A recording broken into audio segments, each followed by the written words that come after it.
আসর নামাজের পর থেকে খড় কোটা সংগ্রহ করে উঠানের ভিতরে এরকম করে সন্ধ্যার পর ধোঁয়া দিয়ে গ্রামের বৃদ্ধ শিশুরা আগুন তাপানোর যে দৃশ্য কার কার মনে পড়ে।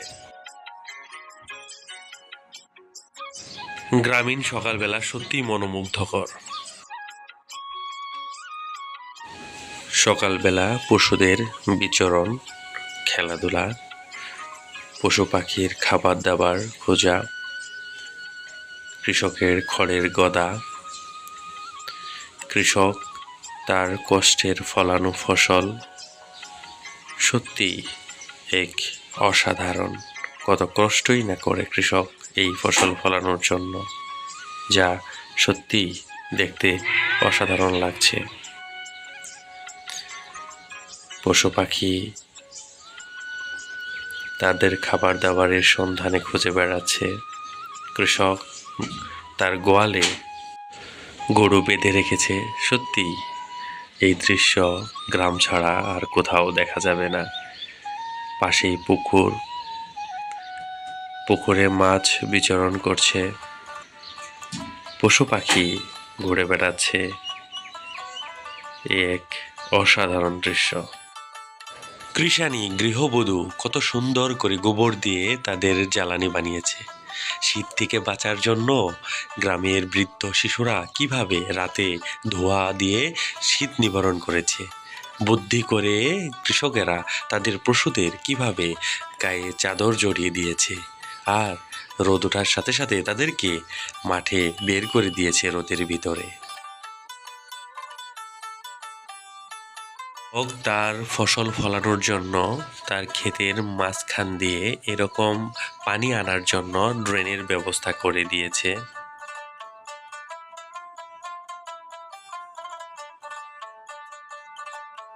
এটা হচ্ছে কৃষকের পরিশ্রমের ফল। বীজ থেকে চারা ফোটানো। এই বীজ থেকে চারা ফোটাতে গিয়ে কৃষক রাত দিন, সকাল বিকাল, গ্রীষ্ম বর্ষা শীত সব সময় পরিশ্রম করে যাচ্ছে তার মাঠে।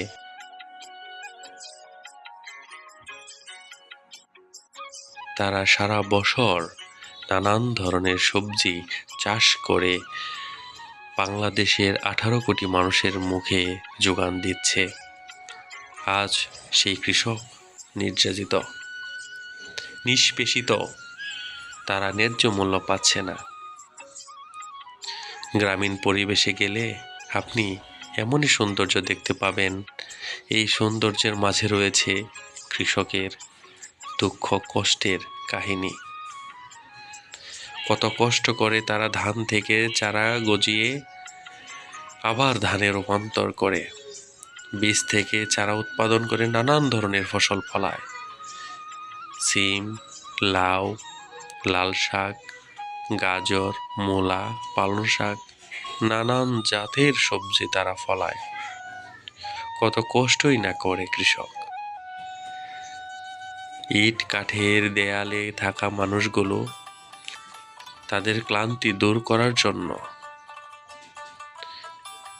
আবার গ্রামে ফিরে যাওয়া উচিত। দেখে আসা উচিত কৃষকের কষ্টগুলো এবং উপভোগ করে আসা উচিত গ্রামীণ সৌন্দর্যগুলো। কি মায়াময়, কি ছায়াময়, কি সৌন্দর্যের প্রতীক এই বাংলা। বাংলাদেশের প্রকৃত সৌন্দর্য গ্রামেই লুকিয়ে আছে। কি সুন্দর সেই পরিবেশ, স্মৃতিতে গাথা। সকলেরই মনে পড়ে সেই স্মৃতি।